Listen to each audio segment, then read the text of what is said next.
feel, I do the work. Great arrangement. Yeah, right. No, I'm the older brother, so. The wiser one? Let's not go there. There's a line somewhere in there that we just, you're doing great until then. Well, there's a difference between smarter and wiser. Yeah. So anyway, Let that, this room, this building is called the powerhouse. And it's all about power, electrical power. Without electricity, the telescopes do not operate. The telescopes have all sorts of electromechanical devices, any one of which fails shuts the whole operation down. You can't rotate the dome, you can't aim the telescope. You can't open the shutter, you can't look at the stars. If you can't remove the protective cover from the mirror, you can't use the telescope. It goes on and on. You can't aim the telescope without the electric motors that set and guide and do all sorts of stuff with actually moving the telescopes. So electricity was essential. Back in 1904, when they first started up here on the mountaintop, they did not have commercial electricity available. They had to be self-sufficient. You're looking at the third iteration of number one internal combustion powered generator. At the time, they used up here on the hill, and they still do, direct current. All of the early stuff on the telescopes was and is direct current. The hum you hear in the background here are the modern, relatively modern rectifiers changing the commercial AC power to the direct current that is needed. However, the old-time switchboard is still here to route the electricity to the different buildings. So we're having, we're using stuff that's over 100 years old, still today. This particular engine was installed in 1912. It was manufactured in 1911 by the Fairbanks-Morse Corporation. It is a 50 horsepower, and compare the size of it to your automobile engine. You'll see a little bit of difference. These flywheels are about 6 feet in diameter. They weigh 1 ton each. The engine and the generator today weigh 11 tons, 22,000 pounds. But there's a lot of difference between, well, there's a lot of similarities and a lot of differences between this and modern gasoline engines. This one tops out at 300 RPM. Your car is idle at 600, 800 RPM. You're going 2,000 RPM at 60 miles an hour.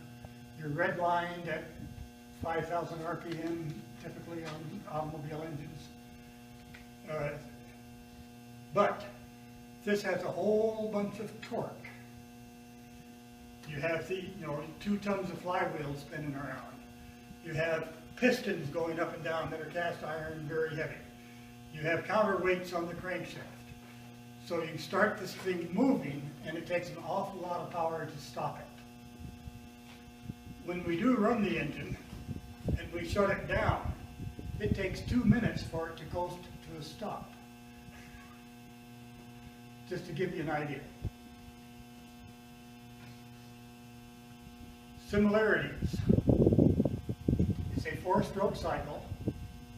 It is spark ignited. It is not a diesel engine. However, it does not have spark plugs. It has little devices that are called igniters. cue the igniters. There is a sample of a spare igniter that was shipped with the engine, so that if they carboned up and you shut down, you could replace it in a matter of 5 minutes and get running again, and then service the dirty one at your leisure. The igniters are specifically for this engine and specifically for a given cylinder, because they have no gaskets. They are machined in place, ground in place. Paper fit. And what I'm looking at, there's a serial number here for cylinder 1. I added an A because there's 2. And also somewhere on here is the serial number of the engine that matches also, but I can't find it right now. Oh, here it is. Yeah. It's along here. So this serial number matches what's on the engine and cylinder number, so they're specific where they go. And we have been able to match the serial number of this engine with factory records. So we know that it's a 1911 engine. No block. Well, it's 1910 with this particular building, because the wooden one that preceded it burned down. So anyway, this engine, as they say, has lots of similarities. It has an oiling system, but this is a gravity feed tank up on top that feeds individual oilers for 13 different lubrication spots on the engine. And you can control the amount of oil dripping depending on what bearing you're doing. You know, if you're lubricating the cylinder wall, you're using a lot more oil per hour than you are, say, for the bearing on the governor. And the main bearings require much more than some of the auxiliary bearings. The main bearings, by the way, are solid bearings, Babbitt bearings. There's no roller bearings anyplace on this engine. Fuel system. These horizontal pipes are the fuel system. There's a manually operated, well, a camshaft operated pump that can be manually operated to prime the fuel bowl that's up at the level of the intake manifold. There's no carburation or there's no carburetor per se. You have the fuel level up there, then you have a long needle valve that goes in to the intake manifold so that it mixes the air and the fuel up there. Those needle valves stick in about 11 inches. The big black pipe, the fuel is a circulating system, so there's always ample fuel up at the top. The excess is returned to the tank. So that type of system, which is used in modern cars, is nothing new at all. The big black pipes are the air intake system. And you can take the intake air from any of 3 different sources. Outside the building, for summer operation, inside the building, or in super cold weather, there's a sheet metal housing over the exhaust manifold, so you can get preheated air for cold operation.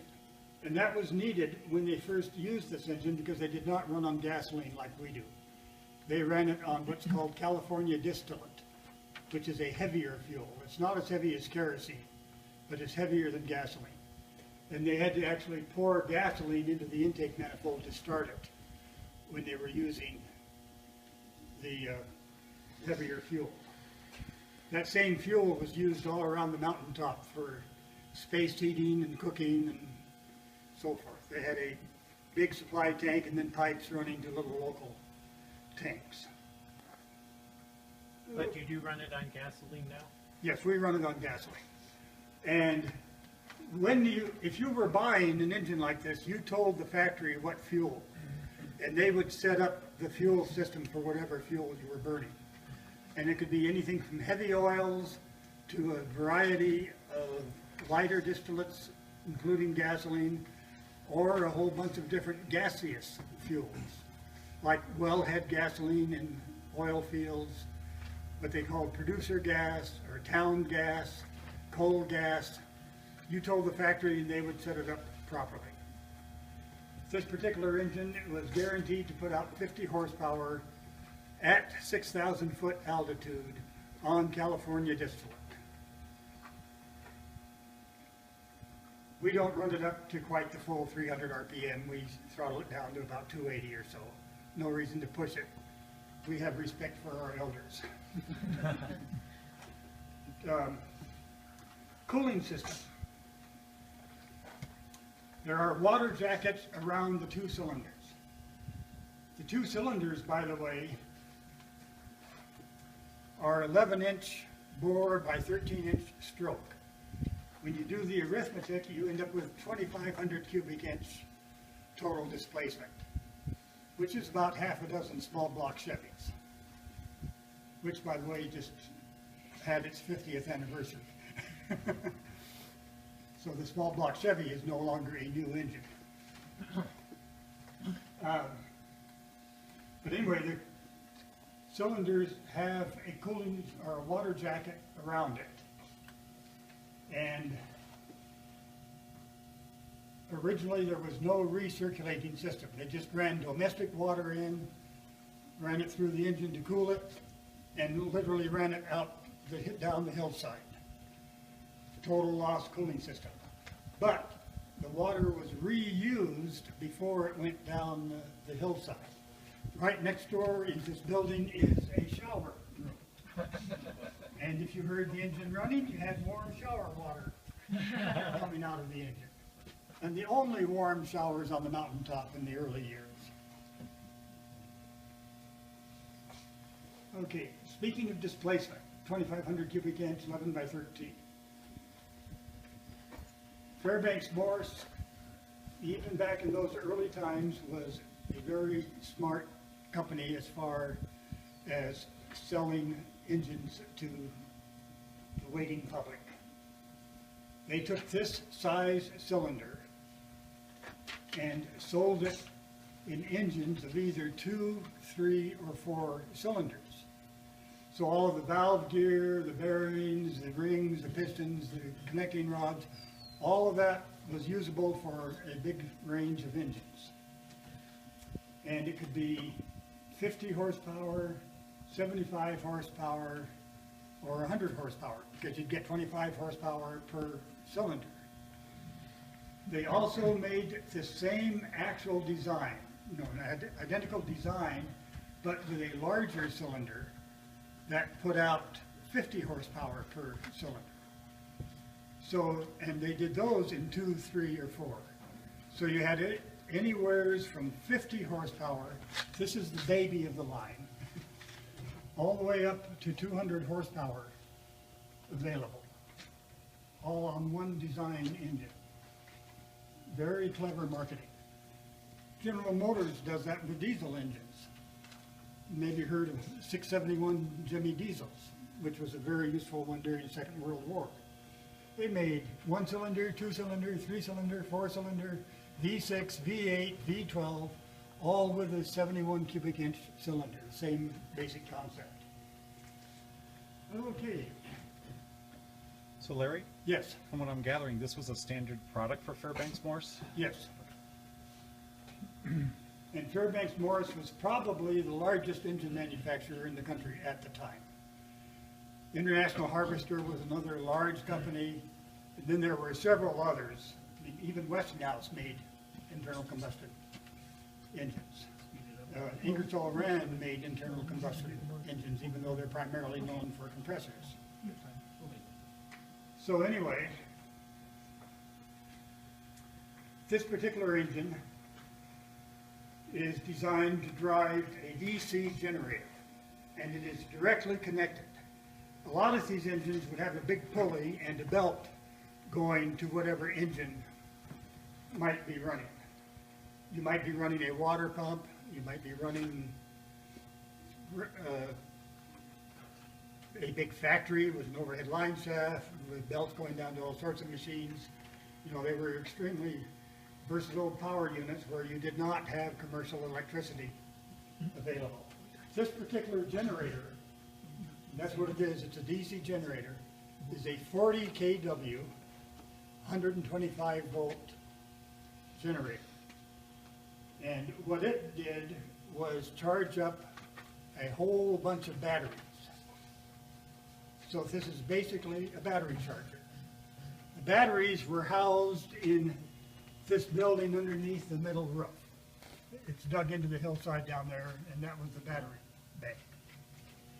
So they would run the generator in the daytime to charge up the batteries, then run the telescopes at night off the batteries. That way you did not have the noise, the vibration, the fumes going into the air, the heat going into the atmosphere, causing aberrations and so forth. So it was really a very useful system. And of course, the advantage with the DC was that you could use batteries, you could store it. You cannot easily store AC power.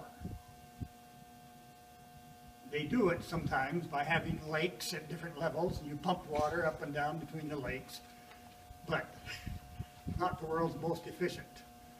They do this up here on Highway 5, between Pyramid and Cascade Lake. Yep. So, they'll run it up to the upper lake so that during peak power, they can run it down and generate power, and then during low power usage, run it up to the upper lake.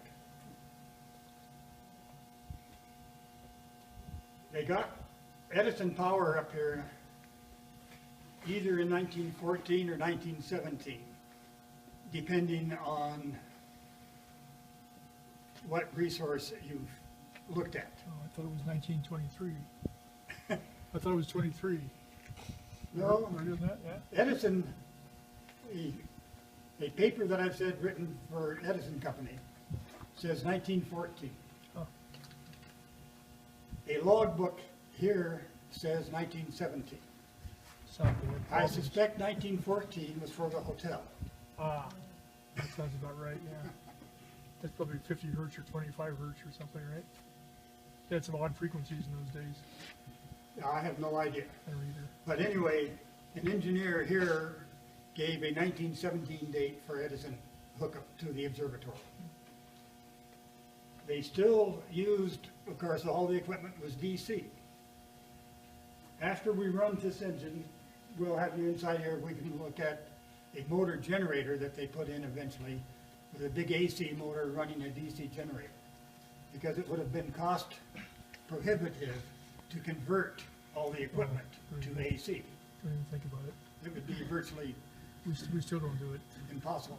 No, as I said, we're still using the rectifiers here to give the DC power. No, they're solid state. When we're mentioning that, when they went to these solid state rectifiers, Trying to get a- Edison Company came knocking on the door because all of a sudden the power usage dropped way down. Because they had been using the motor generator power prior to the rectifiers.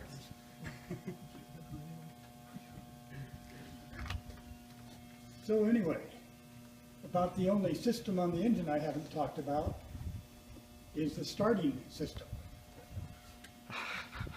Ken and I have been rebuilding antique little gas engines for many years. They have little flywheels, and you just grab the flywheels, give them a flick, and hopefully the engine starts. This is a little bigger, you can't do that. It's a little bit big for an electric starting system, because a lot of these engines were designed where you had no electricity. So they use compressed air. They convert one cylinder into an air-operated motor.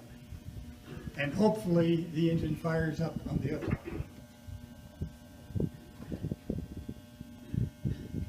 And that's what this black pipe here is for, that's compressed air.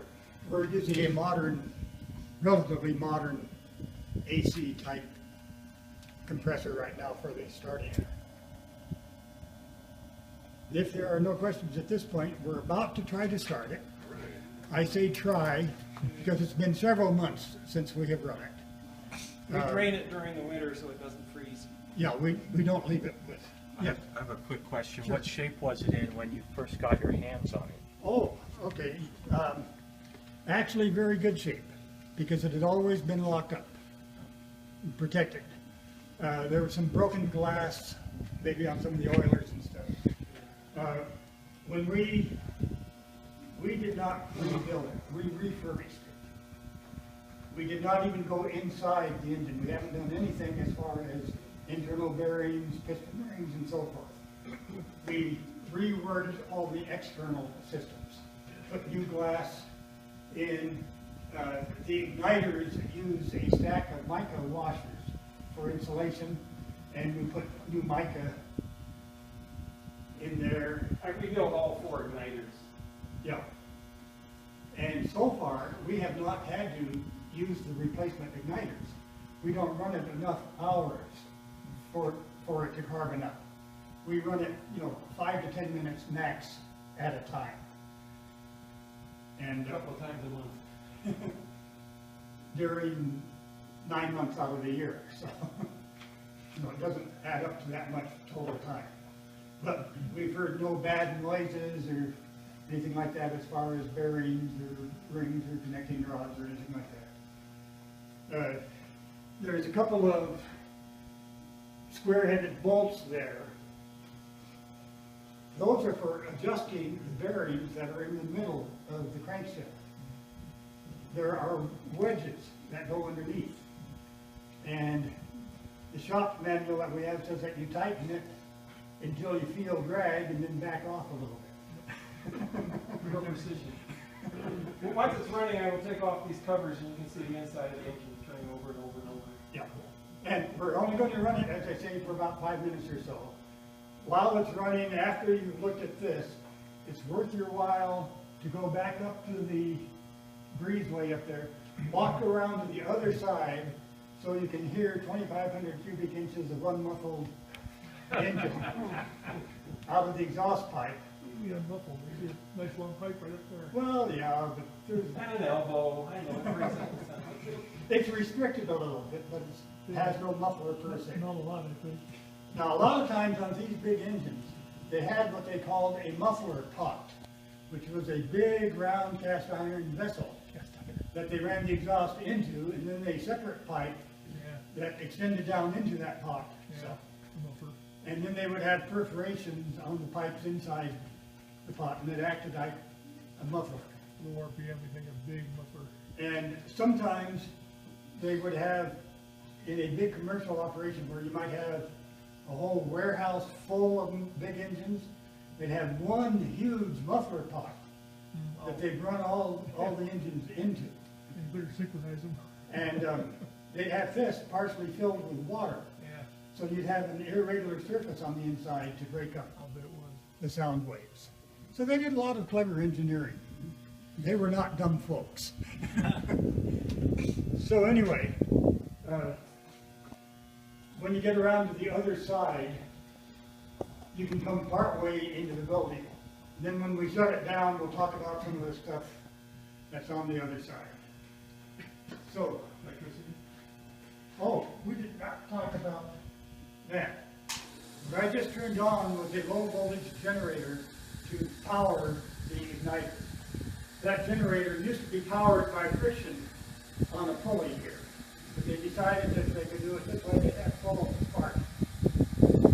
So, you're not a top head here. Oh, yes, you are. Okay. Yeah, we are. Yeah, we are. Now, we're ready. The starter system is kind of weird, primarily. Let's go to the right one.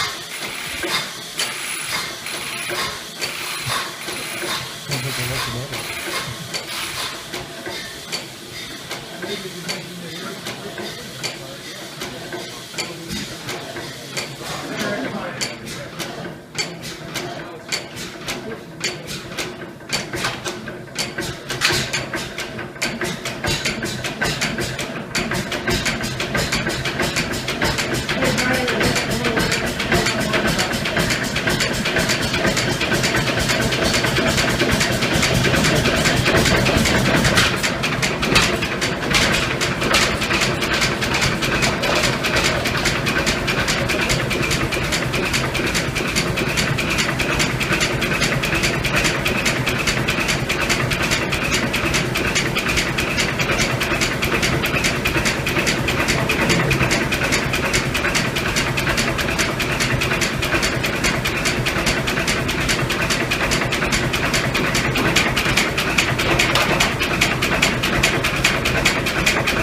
Nice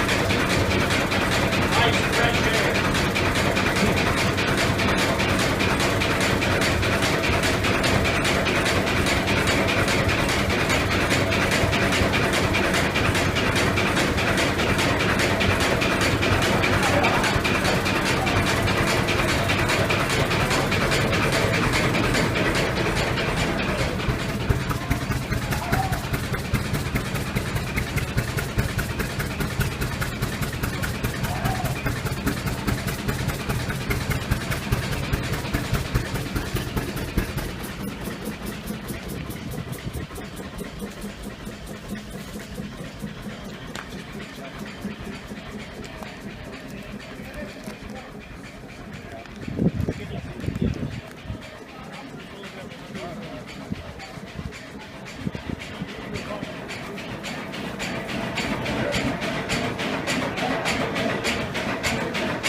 Yeah.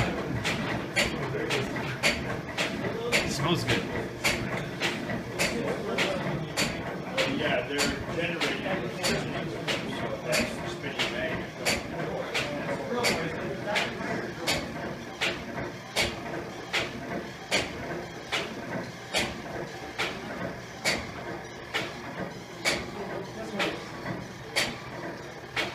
You can tell it gets slower and slower and slower. It's just got so much inertia. That differential is small. And good balance.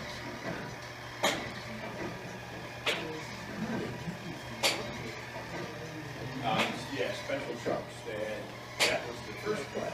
Remember, yeah. Yeah, they were special trucks. This was noisier.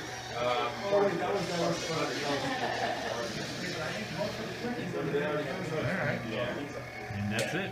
Wow.